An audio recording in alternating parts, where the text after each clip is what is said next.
Hey there, Layla. Got a minute to spare? I've got some thrilling news that I can't wait to share with you. Good afternoon. Sure, I can talk for a while.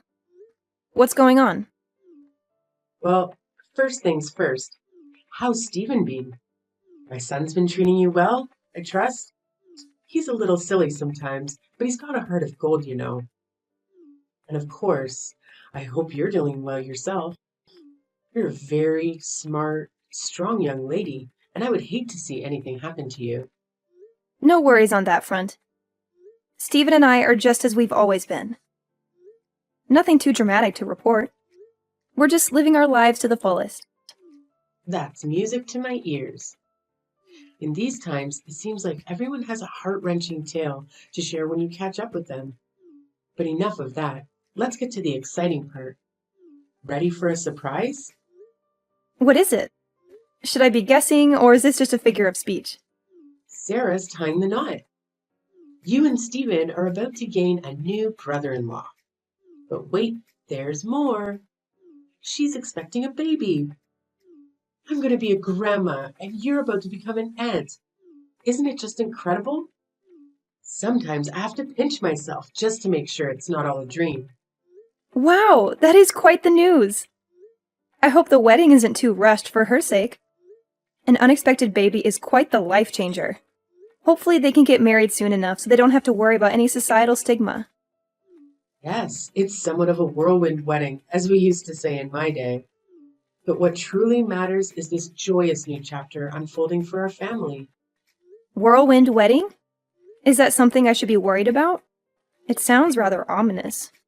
Oh no, it's just an old saying. It slipped my mind that you grew up overseas. Let me explain. Back in the day, if a man got a young woman pregnant, her father would show up with a shotgun and ensure they got married right away. Oh, wow. Well, as long as you're excited about this, and so is the groom to be. Anyway, that really is fantastic news, and I'm genuinely happy for you and Sarah. Can you believe it? The girl's already 4 months along. They took their time deciding what steps to take next. We need to find her a dress that'll accommodate her growing belly soon because it certainly isn't getting any smaller. Oh dear. Well, I'm sure there are dressmakers who specialize in such situations. You must be over the moon about the upcoming wedding. Absolutely. There's nothing quite like seeing your daughter walk down the aisle as a bride. And I hope someday that you'll get to experience this joy too, dear Layla. Speaking of weddings, we expect you and Stephen at the ceremony. Of course, wouldn't miss it. It's such an overwhelming feeling of joy that brings tears to my eyes. It reminds me of when I first held Stephen in my arms. I can only imagine how that feels. Could you do me a favor and pass on this news to Stephen? Once we sort out all the details, I will forward them to you. You know how he struggles with texting, and I don't want to disturb him at work or during his time with you. He'll be thrilled to hear he's going to be an uncle. Good morning, Layla. How are you today? I'm still over the moon about the news. But let me get to the point. What did you tell Stephen about the wedding? He called me last night, and I was expecting him to be ecstatic, just like us. He was furious. I've never heard him talk to me like that. He wasn't just angry. He was confused and outraged even. He asked if we were joking with him. What's going on? Good morning, Tiffany. That's very odd. I didn't notice anything wrong with him. Actually, now that I think about it, I heard some yelling last night when I was in the bath, but I thought it was just the TV. Or maybe Steven getting excited over a game, as he usually does. But that must have been when he called you. He didn't say anything to me about it. This is news to me. That doesn't make sense. I'm his mother, and I know when something's bothering him. All I did was share the news about the wedding with you, so something must have gone wrong somewhere. Are you sure you didn't say anything weird to him? Even by mistake? Well, I told him about the wedding and how happy you were to become a grandma, and that we were invited to join with them. That's all. Then why would he snap at me like that? Just a guess, but maybe this is still a touchy subject for Stephen. Touchy subject? What do you mean? All I did was tell him that Sarah's pregnant. He should be happy for her. What's so upsetting about that? Tiffany, I was hoping we could avoid this conversation, but it seems inevitable now. You haven't forgotten about the accident 2 years ago, have you? The one where we lost our baby? How could I ever forget such a horrible thing? But it's in the past now, and you both need to move on from it, especially if that's what caused Stephen's reaction. You make it sound so easy when it was a very traumatic experience for both of us. Traumatic? Isn't that a bit strong? Not when I have to relive that nightmare almost every day. Remember, I was as far along in my pregnancy as Sarah is now when you hit me with your car. It's not easy for us to just forget something like that, even though we've tried therapy and support groups. While I've always been better at hiding my feelings than Stephen, I don't blame him for having a hard time with this news. And for the last time, it was an accident. The car's brakes failed. It wasn't my fault. Look, whether or not it was your fault isn't the point here. It's not like you meant to hurt me or our baby. And what do you want from me? It wasn't easy for me either. The guilt nearly killed me. Tiffany, I don't care what you do with your life. You can drive a cab or race a car for all I care. You have no idea what it feels like to lose a baby inside you. It wasn't like I had an abortion or something. The baby was alive and kicking. Oh, please. We all suffered a loss that day. Don't you think I loved that car? It was part of our family for so long, and then I had to scrap it because it was totaled. How can you compare your car to my miscarriage? Your car was just a thing. My baby was alive. Yeah, you said that before. After I paid for everything, the damages, the hospital bills, the therapy sessions, I've taken all the blame for that awful accident. Can't you just let it go? Money can't fix everything, Tiffany. You left me broken, Tiffany, in more ways than one. And now, even if Stephen and I wanted to move on, we can't. You know I can never have another baby. Okay. I get what you might be upset about Sarah's wedding, but I really thought it would make you happy. Can't you be happy for her? Can't you look on the bright side? And Stephen, he never had a baby inside him, and he didn't lose his ability to have kids. If he's so unhappy, why doesn't he just find someone else who can give him a child? He's a man after all. That's the most insensitive thing you've ever said to me.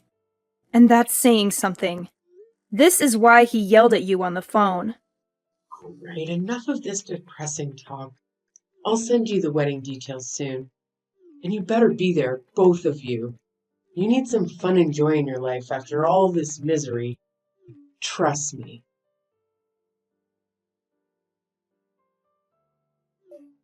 Grab a pen and paper, Layla. I have some exciting news for you. Sarah and Joshua have finally set a date for their wedding. Hello, Tiffany. I hope you're doing well. Did you find a nice venue for the ceremony? Yes, thanks to you, my dear. Remember the hotel downtown where you had your reception? The one with all the Art Deco paintings and sculptures from the 1920s? Well, they had an opening, and it's very affordable. And I know a lot of people there from when we planned your wedding, so it's perfect. Oh, I see. That will bring back some memories for Stephen and me. Isn't it wonderful? Anyway, this is going to be a small wedding, so we're sending out fewer invitations. Just fine by me. Wedding invitations can be so expensive. And it's still so much fun to plan a wedding, even a small one. It's one of the best parts of being a mother, don't you think? I suppose it is. So, when is the wedding? Going to be the first Sunday of next month. Mark your calendar and don't forget. What's wrong? You don't have any work that day, do you? You know we talked about this a few weeks ago, but it seems like you're being very insensitive right now. What? What are you talking about? Oh, come on, not this again. How does this have anything to do with that accident that I've apologized for a million times? You're being ridiculous, dear. Just tell me what it is. You think I'm being ridiculous? Really? You're the one who keeps making it harder for us to move on. That day you picked because it was cheap and convenient. That's the day my world fell apart 2 years ago when you hit me with your car. Oh, is that all? It's just a date, dear. Don't you think it's time to make some new memories on this day? It's not that simple, Tiffany. You can't just erase what happened. The fact that you can't even remember, it's unbelievable. Oh, please. You're impossible to please, aren't you? Maybe if you could talk about something else besides your miscarriage, you might be able to move on. Didn't they teach you that in therapy or support groups? Or did you skip that session because you were too sad after looking at your calendar? You have your whole future ahead of you, Layla. You're only hurting yourself by living in the past like this. Better be careful where I seat you at the wedding, or else your gloomy mood might ruin everyone's happiness. Living in the past? If our baby had survived, they would still be a toddler today. How can you expect me to forget that? I'm starting to wonder if that accident damaged your brain too. I had a great aunt who had a lobotomy, and she was just as stuck in the past as you are now. Move on for your own sake. Every word you say hurts me more than the last. Great, now I'm responsible for your misery too? That's really unfair of you. You're the one who's at fault here. Moving on means finding peace. And that's why I've tried not to fight with you. Even when you ignore my pain or insult me, I still try to be civil with you. The last thing Stephen or I need is more conflict over something that was an accident. So there you have it. I'm full of grief and anger, but I choose to treat you kindly, even if I don't feel any warmth towards you. Well, aren't you a saint or something? Probably wanted me to praise you, but all I feel is a headache coming on. Anyway, let's drop this depressing talk or your sadness will rub off on me. I want both of you at the wedding, no matter how you feel about the date. And do me a favor, don't wear a black dress. It's a wedding, not a funeral. Howdy, Layla. I'm not catching you at a bad time, am I? Hi, Tiffany. And no, it's a perfectly fine time to talk as any. What a pleasant surprise. I was worried you might be tied up with work or something. Not exactly. I mean, I'm working from home, but it's not super high priority at stuff at the moment. Oh, good. I'm glad you're free. That's one less thing I have to worry about. Is everything okay? Well, Sarah and Joshua just moved into a house. Perfect to raise the baby in. And of course, it wasn't cheap. That's why I'd really like for them to have a nice wedding gift that's going to help them along the way, you know? Sure, I can understand that. Anyways, what I wanted to ask is if you still had that money set aside from the settlement for you know what. What? Well, I was thinking of putting it to good use, so we have the funds to get them something really nice and memorable. You know? You didn't spend it all, did you? I haven't spent a single dollar of it. Don't worry. I've been saving it for a very special purpose I like to call revenge. Revenge? You better not mean against me, my dear. Is there something else I should be setting my sights on?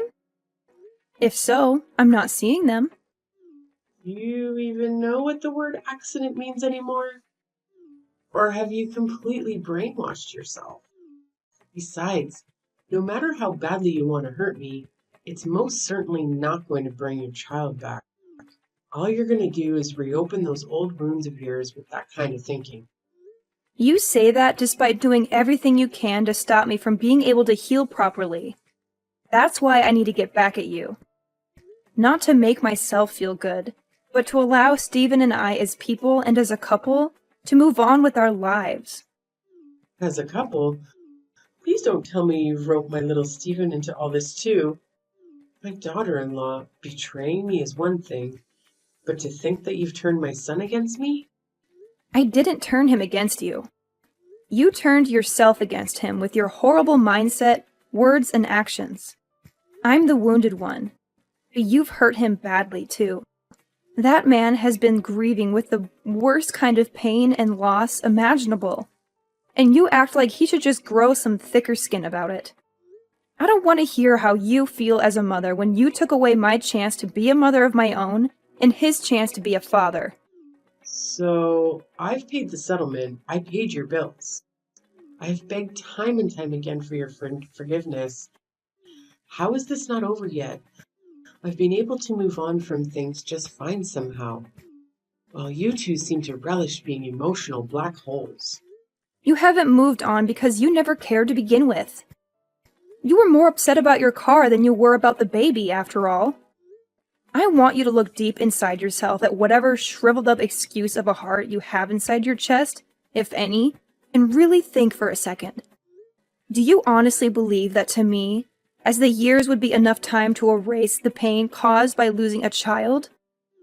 Whatever happened to the old saying, time heals all wounds? I figured you would pull out something weak like that. You've already made up your mind, haven't you? As long as you've paid us off, your hands were free of any blood. That's what you think, isn't it? Well, newsflash, Lady Macbeth. You might as well have just wiped your hands with a fat stack of cash and tried to hand it off to us. So no, I don't want to wipe my tears with your blood money.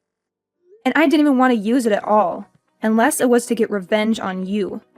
Why do you insist on going on and on about revenge? Enough posturing. If you want to run me over yourself to set things straight, then just do it already.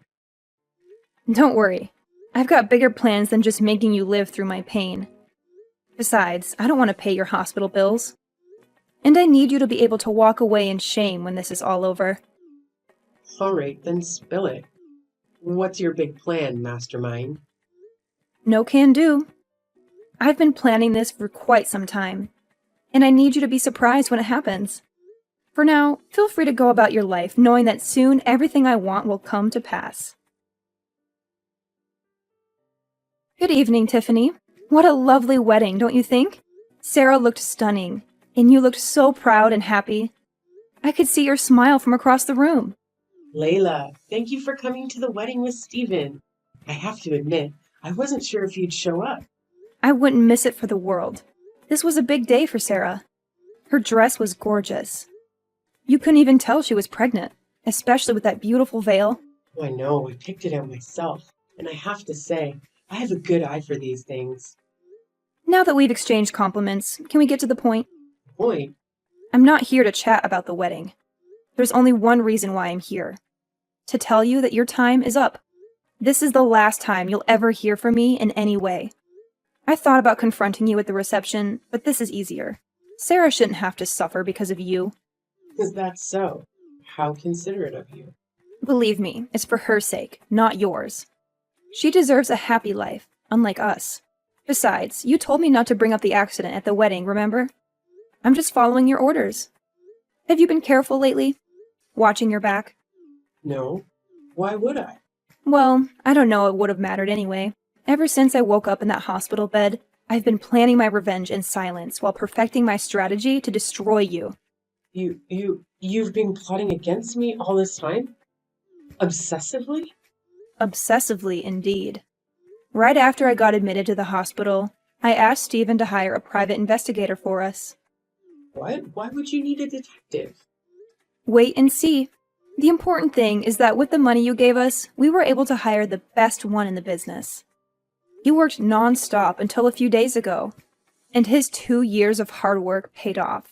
Right now, I'm holding a report with his findings. Well then, what dirt did he dig up on me? Just a detailed analysis of your daily activities over the past 2 years, Tiffany. Nothing too surprising for you. My daily activities? What? You used my money to hire someone to spy on me? To stalk me? Indeed. It's amazing how many weaknesses can be found in someone's ordinary daily routines. How well do you know your own habits over these past few years anyway? Reading through this was quite shocking for me. But for you, it must be normal by now. This is some kind of prank, right? You don't really hire a detective. You're just trying to scare me into admitting something. Well, it's not working, Layla. Nice try. Sorry to burst your bubble, but this is no prank. As much as I would love to trick you into giving me what I want, my approach had to be thorough and foolproof. Yeah, right. By the way, your husband quit his job last year, didn't he? We haven't talked much about your life lately, but that detail caught my eye in the report. Well, you could have easily found that out from Stephen or Sarah. But yes, as a matter of fact, he did. He's got a new job at the History Museum across town that's treating him much better now. I'll have you know, most people can't find better work at his age. I thought as much. I know you're not lying about that. Mostly because that time frame lines up with a noticeable disturbance in your life's activities. Disturbance? You're the one acting disturbing. That's what I think. About that disturbance. I guess the best way to put it is that you're living more than just one life for yourself, aren't you, Tiffany? I have no idea what you're talking about. This means nothing at all to me. Not a single word you said. Really? Let me give you a refresher then. Does this scenario I'm about to describe sound familiar to you at all? It's the weekend, and you tell your husband that you're going out with some girlfriends of yours. My guy knows better than that, though, and he is able to tell me what you're really up to. Picking up younger guys at bars downtown and taking them back to a cheap hotel room you've booked for the weekend. I almost lost track of the amount of times my gumshoe reported that same story back to me. Seeing it all compiled now, it really makes me think. Just what kind of woman are you, Tiffany? I have no idea what you're talking about. You don't know half of what you're saying, either. So you do your best to shut it if you know what's good for you. You're just saying a whole lot of nonsense you have no way of proving. Oh, you can rest easy on that front. The detective supplemented all of these with write-ups of your dirty deeds with equally dirty photos. Photos? You know, I always thought a woman of your age would know better than to do something this rash and thoughtless. Or that you'd at least be smart enough to cover your tracks. These photos are unmistakably you, though, and you've got nowhere to hide now. I haven't done anything wrong. Sure, you have photos of me with some guy, but you have no idea what my intentions were. Oh, I don't think it takes much for me or anyone else to piece that together. I definitely don't need to hire a detective to have a theory or two. Besides, even if you didn't do anything with this guy, certain facts stay true, immutably so. Namely, the fact that you lied to your husband about what you were doing all those weekends. Now, if you didn't think you were doing anything wrong, I have to ask, what were you thinking? Maybe I just didn't want him to worry about me while I went out for drinks, okay? Maybe. Maybe you didn't want him to know that you were fooling around with other guys, and much, much more. Are you any good at poker, Tiffany?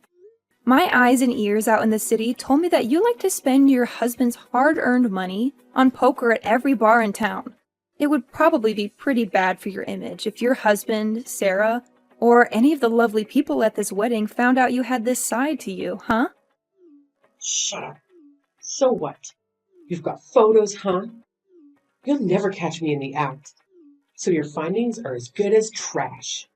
True, you're a slippery one, I admit. A lesser detective wouldn't have even caught a whiff of this. You gave me enough money to destroy you, though. The truth is, whether or not I catch you red-handed, once the information gets out there, you're going to be in the hot seat regardless.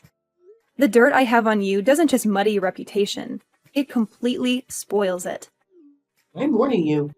If you don't stop this, I'll block your number. I mean, go for it, I guess.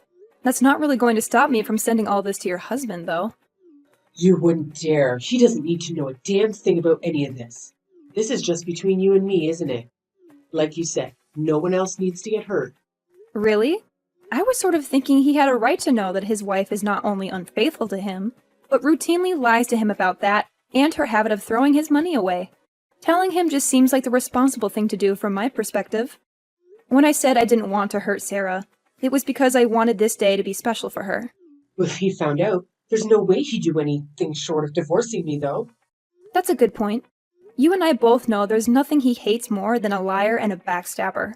Just imagine how he'll feel when he finds out how long this has been going on. I know you're a gambling woman, but I wouldn't bet on the odds of him staying with you if I were you. How would I be able to live without him? That's impossible. You can't do this to me. Yeah, without your husband's money, you're flat out broke, aren't you? I would offer to give you the money you used to settle with us back, but wouldn't you know it? I spent it all on that detective. Please, I'm begging you. Whatever you do, don't tell my husband.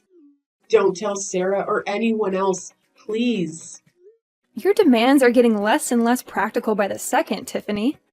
How am I supposed to just keep your secrets for you, Stephen and I already know, so what's the harm in letting your daughter in on the fun too? They're all going to figure it out sooner or later. You're wrong. They don't have to know a thing. Not as long as you can stop it, right? Wrong. I don't care about protecting you. Not after what you've done. You haven't protected us after all. Rather, you've tried to throw us into the deep end and watch us flounder time and time again.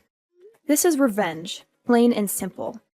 Not for the accident, but for how horribly you've mistreated us these past few years. Me, Stephen, your husband. Speaking of which, it really does seem like fate that it would all unravel on this day. Unlike you, your husband is well aware of the importance of this day, seeing as he calls us regularly to check in and support us emotionally. He's coming by today to observe the life of the baby we never had as a family. You wouldn't know much about grief, though, unless it was about your car, I guess. He's coming to you? Yeah? Do you have a problem with that? It's already so late in the evening, you know. And besides, if he's going somewhere, I thought he would tell me about it. Right. Because you're always so truthful with him about what you get up to when the sun goes down. Well, why not hitch a ride with him in that case? Maybe he'll even let you get behind the wheel. It might be a tough sell for him, though, because he remembers everything about what you did on that horrible, tragic day.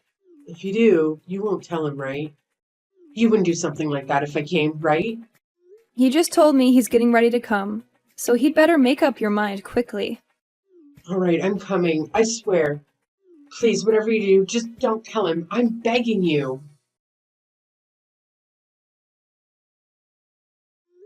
Tiffany made it to the house that evening, but her husband took the wheel without offering to let her drive at all. In fact, when Stephen's father arrived at the house, he did as he always did on this day and prayed silently with us. Not that she knew anything about it, but the grief had struck her husband just as intensely as it had us. He came to us right after the accident, and he's been coming over ever since, partly to help us, but also to settle his own sorrow. I think my father-in-law knew of his wife's heartlessness when it came to the tragedy, and so he held on to twice as much pain and guilt in return for being as excited as we were to being parents. He was thrilled to become a grandfather, and he'd put so much thought into how best to support us raising the child. And so, my aspiration of revenge, though rooted in my desire to see Tiffany crumble, came to fruition in getting justice for my father-in-law. He deserved better than Tiffany's lies. When he learned the truth, he said nothing. He drove home with her in silence and divorced her the next day. He's a man of few but powerful words. I can't imagine his anger and disgust. He called me a few days ago to say the divorce was done, and Tiffany was living in a dump near her poker clubs. We gave him and his lawyers all the evidence we had. She didn't even fight back. Now he, Stephen, and I are free of her dark shadow.